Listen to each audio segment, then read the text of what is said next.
Assalamualaikum warahmatullahi wabarakatuh. Kami dari kelompok 4 ingin mengajak kalian untuk melihat lebih dekat tentang moderasi beragama.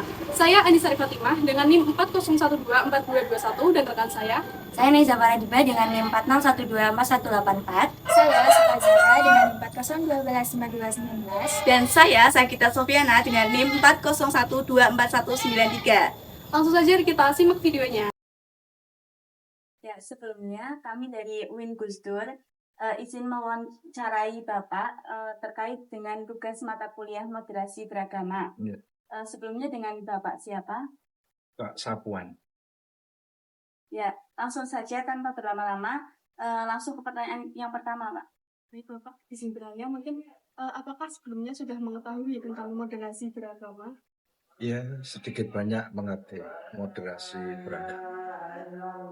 Jika sudah mengetahui, bisa coba menjelaskan sedikit tentang moderasi beragama sesuai dengan pemahamannya Bapak. Oke.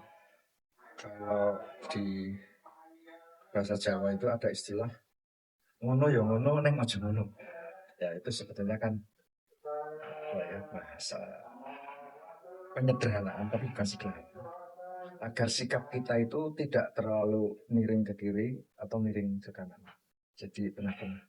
Jadi ngono ya ngono neng aja ngono. Artinya orang tua kita dulu, leluhur kita dulu itu walaupun mungkin tidak tahu itu istilah sekarang yang disebut moderat ya, pertengahan kan, umat pertengahan, umatan wasato kalau dalam bahasa teks kitab salah satu kitab suci agama besar dunia itu. Nah itu ini toh ternyata leluhur kita sudah punya bahasa, punya kearifan lokal tersendiri. Ngono yo ngono neng aja ngono. Itu bahasa sederhananya seperti itulah.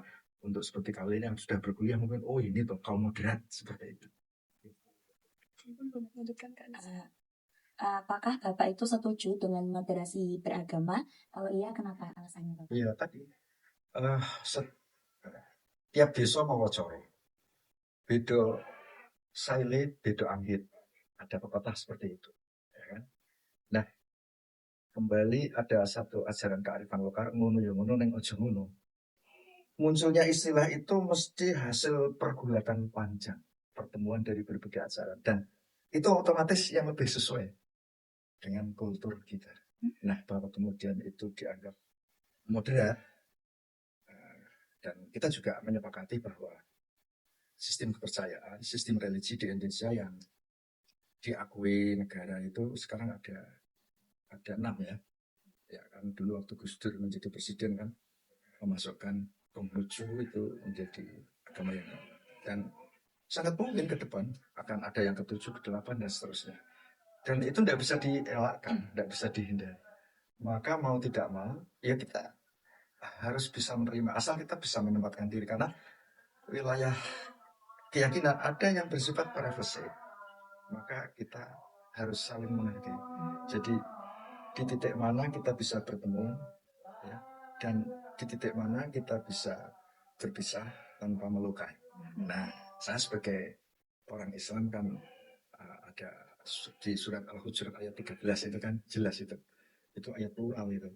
Ya, artinya Tuhan itu menciptakan laki-laki dan perempuan dan menjadikan berbangsa-bangsa, bersuku-suku agar saling mengenal. Dan di antara perbedaan suku bangsa dan seterusnya itu di mata Tuhan hanya yang eling lan waspodo. Nah, bahasa Gus Ulil itu fatwa itu terjemahkan eling lan waspodo.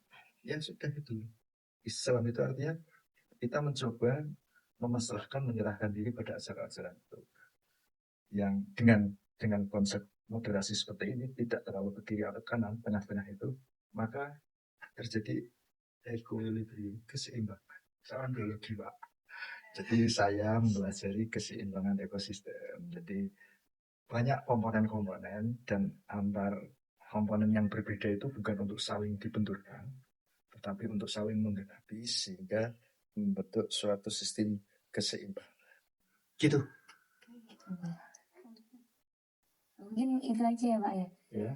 Baik, kami dari UIN Gereji Abdurrahman Wahid Pekalongan, sebelumnya dengan Ibu siapa? Ibu Anissa.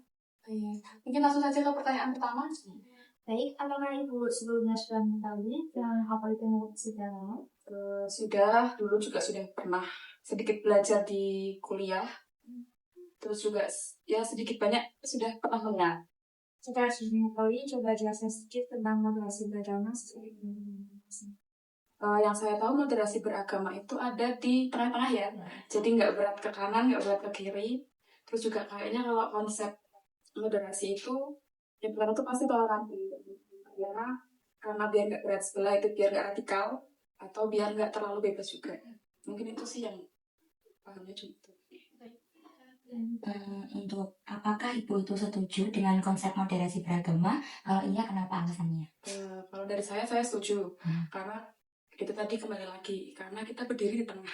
Jadi kalau misal kita terlalu condong ke kanan, nanti kita bisa radikal. Ketika radikal kan pasti libat alasan, atau bahkan lebih parahnya bisa sampai ke terorisme ya. Atau fanatisme terhadap suatu golongan itu kan tidak baik. Atau kita condong sebelahnya lagi ya, kita terlalu bebas, kita tidak sesuai dengan hukum Islam ya. Jadi saya setuju. Jadi kita berdiri di tengah-tengah, mencari jalan yang memang tidak condong sebelah kanan atau sebelah kiri, dan tidak memberatkan salah satunya pula. Mungkin itu saja. Terima kasih ya, Bu. Oke, sama-sama. Dari dua narasumber yang kami wawancarai, dapat disimpulkan bahwa moderasi beragama itu sebagian sudah dikenal oleh beberapa masyarakat. Nah, dua narasumber itu setuju dengan adanya konsep moderasi beragama dengan menghargai sesama perbedaan agama dengan menempatkan diri pada posisinya, tidak condong ke kanan dan tidak condong ke kiri, melainkan harus berada di tengah-tengah. Sekian, terima kasih. Wassalamualaikum warahmatullahi wabarakatuh.